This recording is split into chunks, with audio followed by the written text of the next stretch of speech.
Shared solar focuses on customers who cannot put rooftop solar on their residences because they're renters, apartment dwellers, or just can't afford it.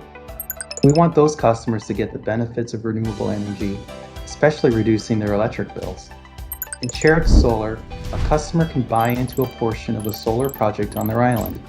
Their existing bills will be reduced through a bill credit, according to electricity generated by the customer's portion of their shared solar facility. At present, the Public Utilities Commission is inviting communities on all islands to voice concerns about locating solar projects in their neighborhoods.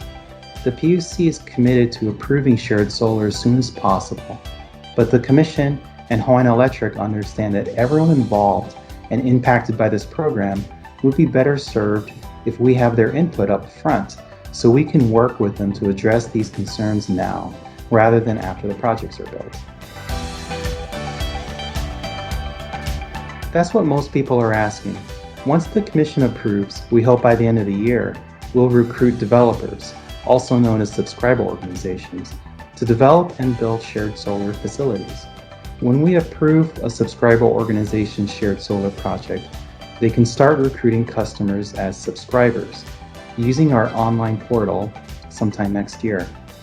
We know many people, especially low and middle income families, can benefit, especially with financing or no money down plans to get started.